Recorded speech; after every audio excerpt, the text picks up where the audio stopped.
Nahida said she wanted to speak with us alone. It seems like she went to the plaza in front of the academia.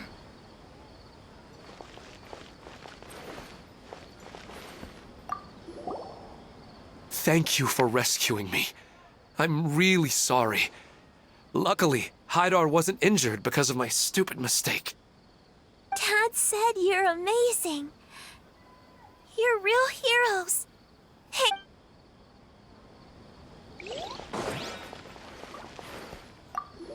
I'm really glad I reached out to you earlier.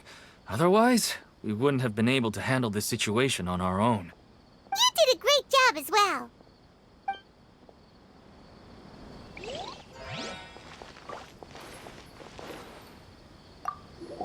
I'm still a little dizzy from sleeping so long. Just give me a moment here.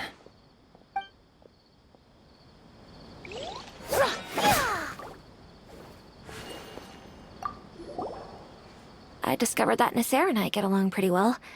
We both have pretty straightforward personalities. It also turns out we both disagreed with a Dendro Archon. One in real life, and one in the dream.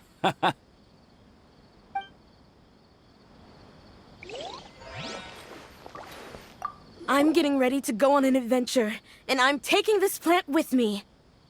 I shouldn't just sit here waiting for her to come back. Professor Aisha was so determined to explore those secrets, so I should go take a look too. Thank you. May we meet again in the future.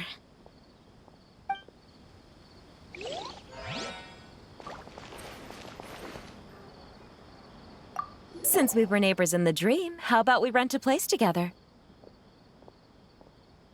Sounds good.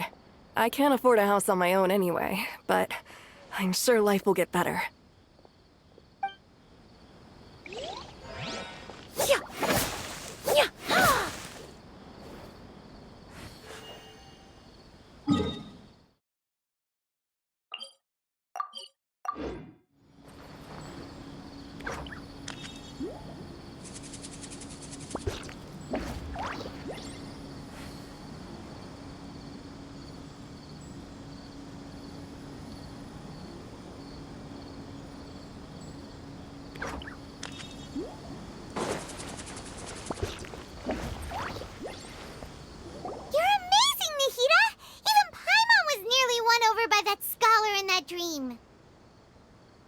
Well, he's very good at manipulating the weaknesses of human nature, but perhaps he himself had fallen prisoner to them long ago.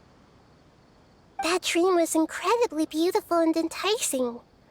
Ordinary people couldn't see through it and easily lost themselves within it.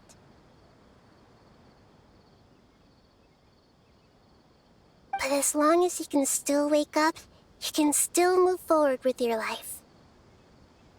Huh? What makes you say that? Right! You said that you didn't understand human feelings, but we saw how considerate you were with all these people. Your speech just now really connected with everyone. You did a good job! Thank you. I've heard a lot of sad stories along this journey, and several of them have touched my heart. You can't say that the victims of the dream really did anything wrong, and what they wanted was also not unreasonable. That's why I could understand them when they tried to resist us and protect the dream. But all of my understanding and stirred feelings probably can't even account for even 1% of the pain they've experienced.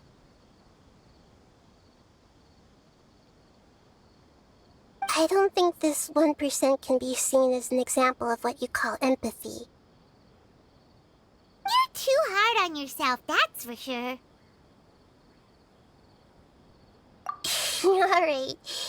I suppose going out into the world will help my confidence grow. I've learned that emotions are nothing like knowledge, and that's why it's hard for me to put them into words sometimes. Benuni, or Mercedes, said that I had never personally felt the pain of loss, but I have a vague feeling that this isn't true. The moment I entered the dream, I felt like I was wrapped in a blanket of warm feelings. It was so warm that it felt like I had returned to the start of my life, and I didn't want to wake up anymore. But when I opened my eyes, the feeling was gone without a trace.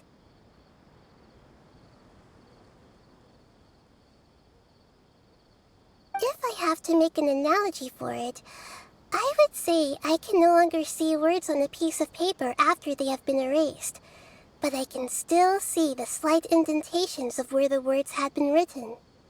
But now that I've experienced this dream, I think I can say with confidence that I won't dwell too much on the meaning of that warmth.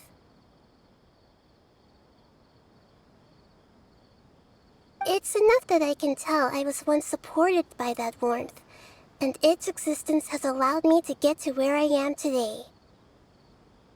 If I dwell too much on its exact nature, I would be putting the cart before the horse.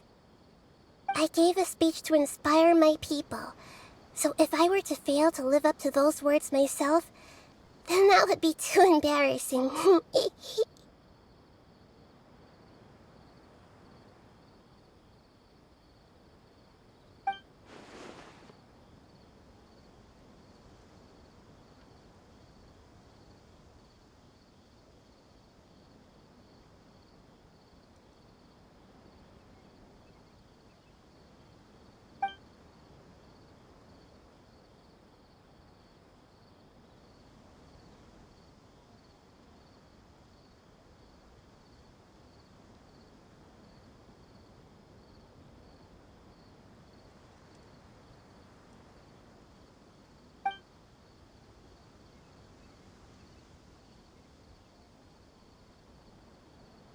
Hey, what's with that serious look? You keep looking like there's something you want to say. Is there anything you want to tell me? Okay.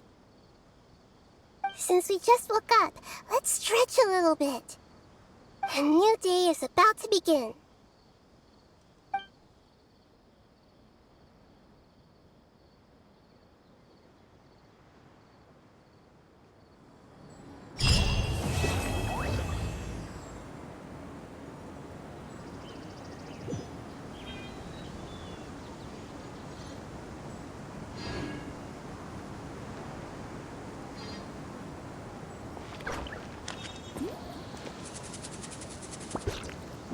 Neutralize!